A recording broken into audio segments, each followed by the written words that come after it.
A graça e a paz de Jesus Cristo a todos. Hoje vamos falar a respeito da comercialização da palavra de Deus. O que é comércio? Comércio é uma atividade de compra e venda ou troca de mercadorias ou serviços num sistema de mercado que visa o lucro. Hoje o que vemos nas igrejas é um sistema que usa a palavra de Deus e Jesus visando não a salvação das pessoas, mas o lucro que essas pessoas podem trazer para essas igrejas. Vejamos 2 Pedro, capítulo 2, versículos 1 ao 3. E também houve entre o povo falsos profetas, como entre vós haverá também falsos doutores, que introduzirão encobertamente heresias de perdição, e negarão o Senhor que os resgatou, trazendo sobre si mesmos repentina perdição. E muitos seguirão as suas dissoluções, pelos quais será blasfemado o caminho da verdade. E por avareza farão de vós negócios, com palavras fingidas, sobre os quais já de largo tempo não será tardia a sentença, e a sua perdição não dormita. O apóstolo Pedro advertiu que os falsos pregadores irão entrar na igreja, e que esses falsos pregadores iriam colocar doutrinas que levam as pessoas à perdição. Ou seja, leva as pessoas que seguem tais pregadores à condenação eterna. Muitos irão seguir esses ensinamentos, que é dissolução, que significa que esses ensinamentos causam o rompimento, a anulação da aliança feita com Deus.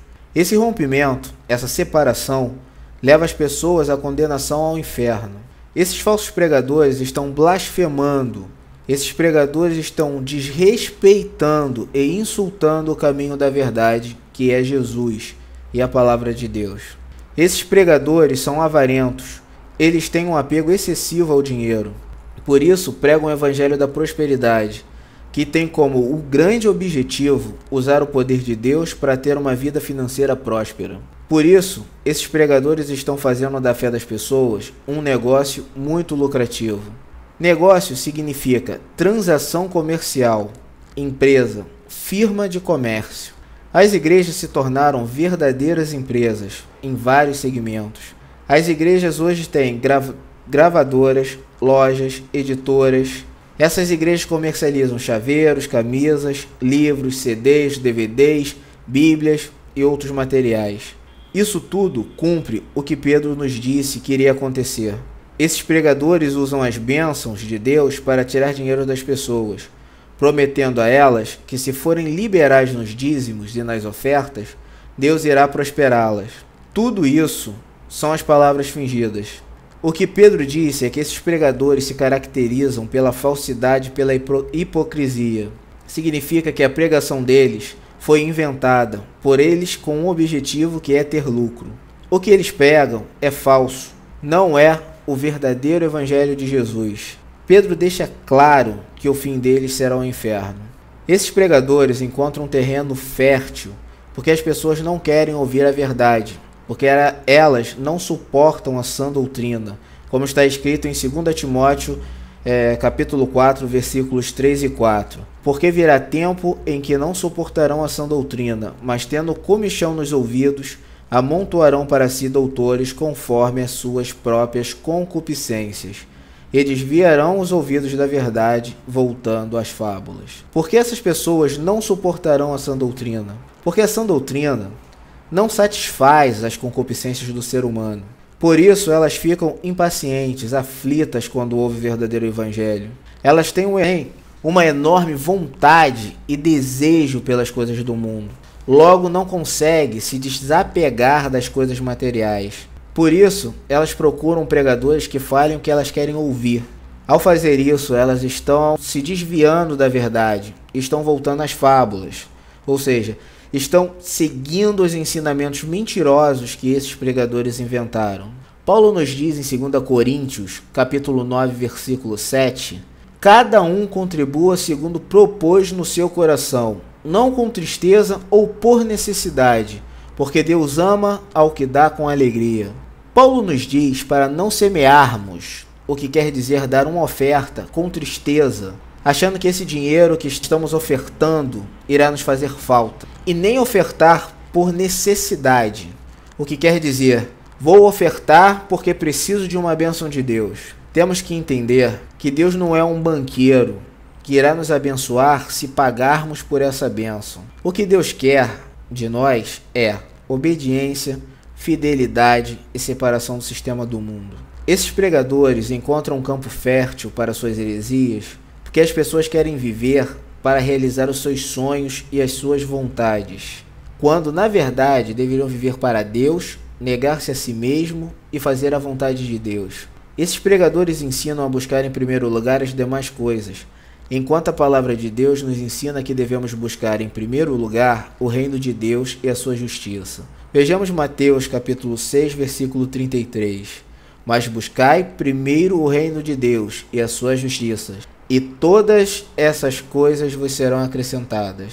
Só estaremos buscando em primeiro lugar o reino de Deus e a sua justiça quando anularmos a nossa vontade própria. Por causa da vontade própria, o homem é seduzido por esse evangelho humanista. Com isso, as pessoas pensam estar agradando a Deus, mas na verdade estão agradando a elas mesmas. Com a comercialização da palavra de Deus e de Jesus, hoje se faz a Expo Gospel e a Expo Cristã, que não passa de uma feira de comércio de produtos ditos evangélicos. Lucrar com o evangelho é errado. Viver do dinheiro dos dízimos e das ofertas é errado. Esse dinheiro é para dar suporte à igreja, para que ela possa investir em material evangelístico e que a igreja tenha recursos para mandar missionários e evangelistas para outras cidades e países. Vejamos em 1 Timóteo, capítulo 6, versículos 3 a 5. Se alguém ensina alguma outra doutrina, esse não conforma com as sãs palavras de nosso Senhor Jesus Cristo e com a doutrina que é segundo a piedade, é soberbo e nada sabe, mas delira acerca de questões e contendas de palavras, das quais nascem invejas, porfias, blasfêmias, ruins suspeitas, contendas de homens corruptos de entendimento e privados da verdade, cuidando que a piedade seja causa de ganho. Aparta-te dos tais. Fica claro que esses pregadores e todos que usam o evangelho para ganhar dinheiro são corruptos de entendimento e não conhecem a verdade. Por isso faz do evangelho uma forma de ganhar muito dinheiro.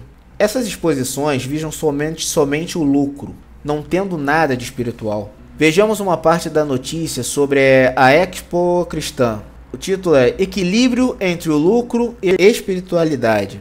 O mercado de produto evangélico movimenta em torno de R$1 bilhão por ano. Num evento comercial como a Expo Cristã, fica a dúvida se há como haver um equilíbrio entre o lucro e a espiritualidade. Sobre o tema, o diretor de comunicação da Igreja Adventista do Sétimo Dia, em nível mundial, Williams Costa Jr., diz que a razão de uma feira como esta existir é para compartilhar conteúdo e que para produzir material é necessário investimento e para que haja investimento é necessário a venda. Costa Júnior resume: é necessário fazer o investimento e a venda para cobrir os custos e seguir o ministério. Maestro e pastor, ele acha a feira fundamental devido à sinergia, esforço coordenado entre as produtoras, gravadoras, compositores e intérpretes. E aprova a participação da Igreja Adventista, pois o evento é uma maneira de testificar e mostrar para as pessoas o que ela está produzindo. Matéria feita por Márcio Bácio Gomes, enviado especial do portal www.cntn.com.br. É um absurdo falar que para fazer um material de evangelização, ou livros para ensinamentos, ou louvor verdadeiro e não isso que vemos hoje, seja necessário vender para gerar receita e com isso produzir mais. Isso é o que o comércio faz. Por isso Pedro disse que farão de vós negócio. Ora, os dízimos e as ofertas são exatamente para cobrir os custos, para fazer os materiais, para poder evangelizar e não vender esses materiais. Infelizmente, hoje os evangélicos são vistos como uma cifra de 1 bilhão gastos com consumo. As pessoas têm que entender que tudo isso nada tem a ver com o evangelho e com Jesus. Tudo isso é o mais puro sentimento humano da avareza.